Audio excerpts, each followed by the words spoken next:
nangyari sa'yo. You have to define it. Gusto mo maging professional caregiver. How do you describe? How do you describe a professional caregiver? Gusto mo yung gusto mo mag-handle ng patient. You have that passion to handle patient. Pero how is then your handling?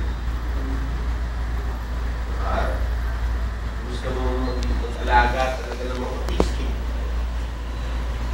Alam mo yung long-term goal mo. Kung nag-alaga ka ba ng autistic, makapagaling mo ba siya? No. Talaga, hindi mo talaga makapagaling yung autistic. Forever na siya. Bigyan siya ng quality of life. Kaya yung autistic dito, pa rito, for the rest of his or her life, autistic pa rito. At natin, sa kanya ay gusto maging independent. Okay, kasama yung sa pagiging goal setting niya. Independent. And she wanted to have her own life and to become professional in her career. Ano sabihin ikaw ay na-reach mo na yung goal? Paano ma-define kung ikaw ay na-reach mo na yung goal mo as related to him? Kapag Ano masaya, namin, professional ka na. kapag masaya ka na. As a caregiver, parang wala namin. Dapat meron kang gauge. Meron kang measurements na professional caregiver ka. Parang malalaman mo na-fulfill mo yung goal mo o yung dream. Siguro sir, pag stable na yung lahat. Paano yung stable ng lahat? Masyadong big yung stable. Marami ka lang natulungan. Yung parang fulfillment lang. Paano mo mati-describe yung sarili mo? Fulfilled ka na. Masaya. Paano? Tingin ko, paano mo Pinabibili mo na lahat ng bagay.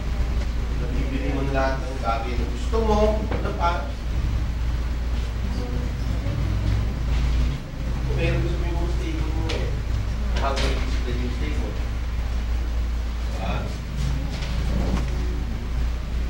But then, paano mo sasabing stable ka na? Kung nakapag-asawa ka na? Ano? Ano paano mo malalaman yung na-reach mo na yung goals mo? Masyado ng feel.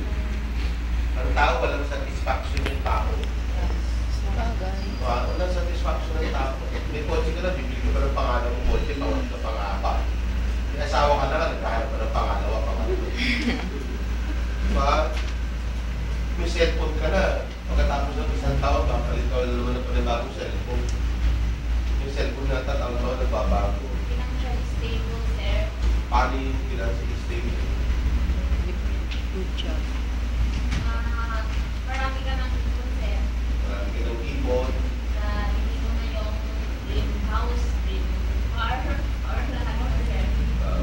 Tapos, Yung, kung may family kasi, napaglaanan mo na yung future nila. mami ikaw. Parang sabihin, ikaw actually, meron ka ng ano eh, meron ka ng part of your dream came true na.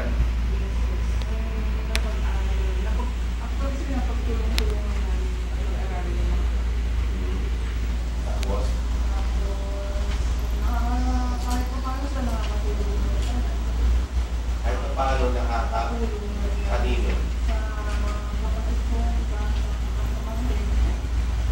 Kapatid, pamangkin, and you think, yun ba yung ultimate dream mo? Eh, sir, pagka halimbawa, natapos na doon, mag-aano ka uli ng iba eh. Parang wala ko yung satisfaction. Bakit mo ginagawa yung take mo kay Jim? Yun lang, sir, aside from passion, gusto ko rin pagka nakarating na kami doon, gusto ko rin ma-practice mo yung pinag-aralan, tsaka yung waiting, yun lang yung trabahong sa akin. Yung trabaho pa, yung work na you can do outside our country. Meron siyang passion. Okay. Like Edlin. Paano mo nalaman na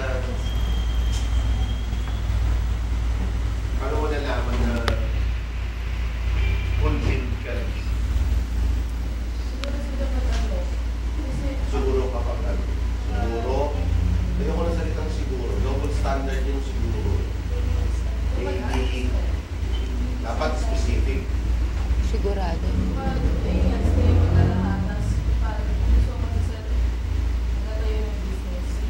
When you reach, Anong business mo?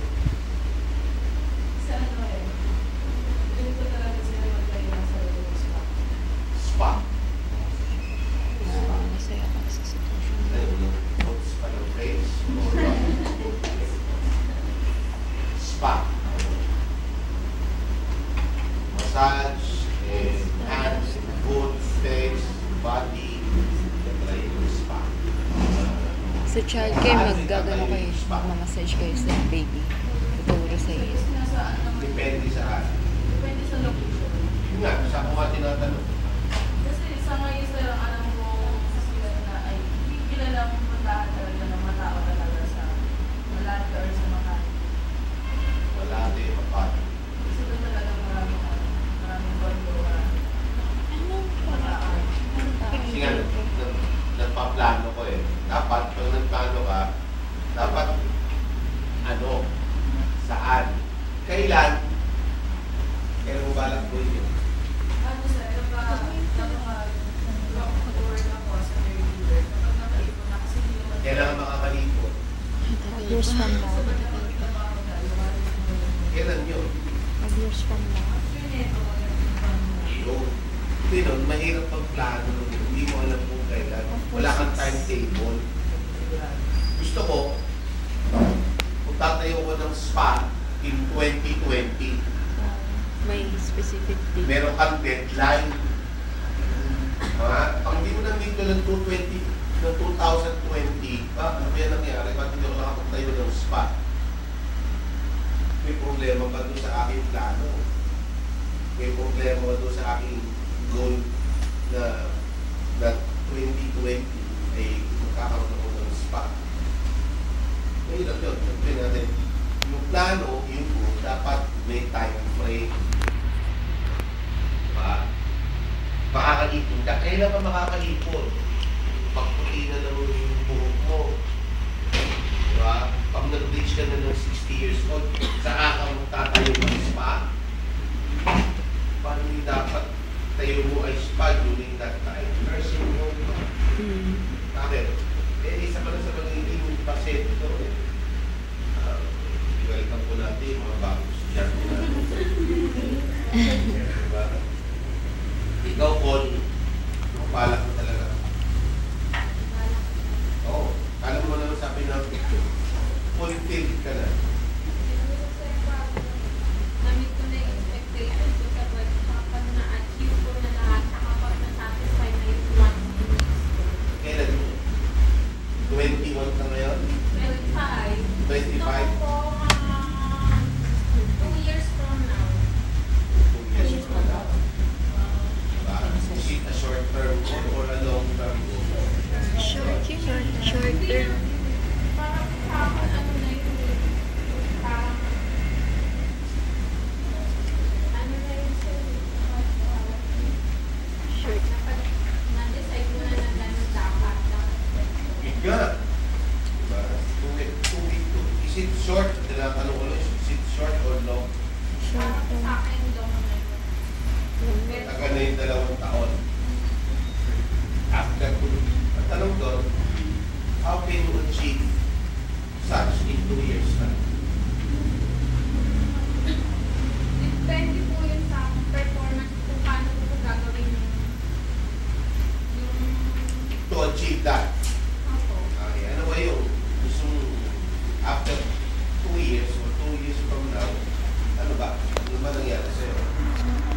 fulfilled ka na.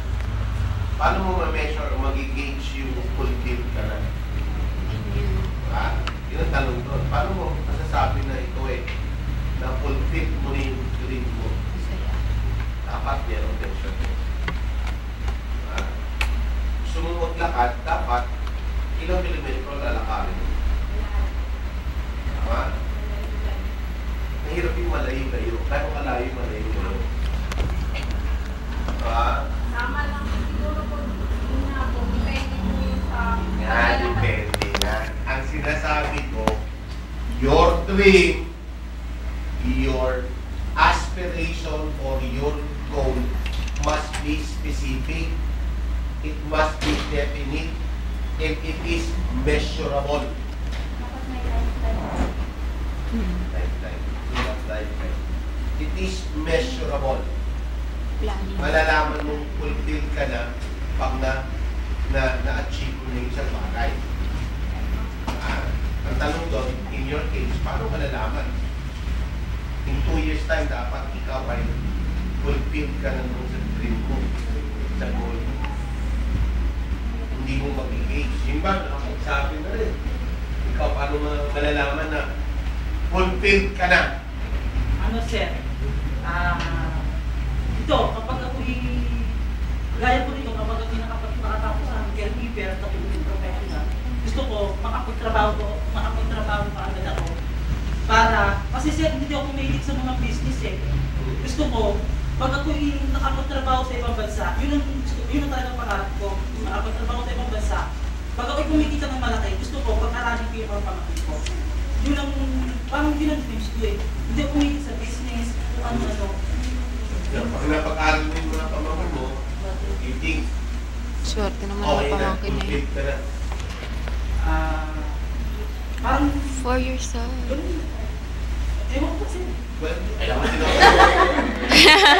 O sabihin natin, pag sila napag-aral ko, pag sila nakapagtapos ko sa makakaya ko, sa abot na makakaya ko, gusto ko, magkaroon din ako ng sariling bahay. Hindi mo mataas yung pangarap ko eh. Sakto lang, gusto ko may sarili akong bahay, may sarili akong sasakyan. Yun ang pangarap ko. At saka makatulong ako sa magulang. Hindi kasi ako may sa mga. Pag na-reach mo na yun, ano pwede mo yan?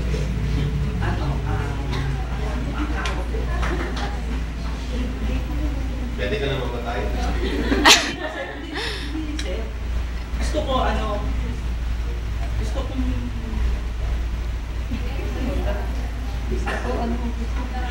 Gusto mo mag-swimming.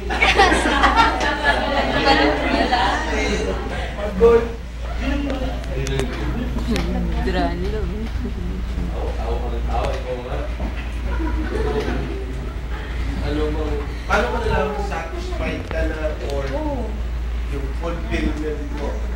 Yun ang dream mo.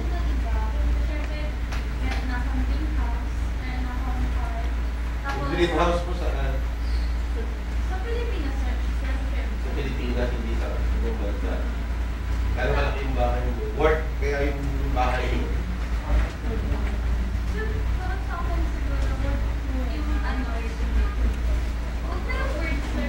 Work. Papagawa ko ng bahay, dapat may budget ka. Paano mo? Wow. 10,000. 10,000 na. 10,000 pounds. Lupa pala. 10,000. Diba? Diba may plano ng bahay? O, pagawa mo Yeah. ng plano ng Design. bahay. Paano yung Mga work, magkano? Diba? Hindi ka pwede magpa-drawing, hindi ka magpagawa ng bahay na pagawa nga ako ng bahay. Half a million. Magkano budget mo? Half a Ala ka na. million. Milyones din. Kasi lupa pa eh. Babayaran. Kap? Kap? Balik na sumas ka? Pesos? Sabi ko, yun, diba nabog na yata tayo?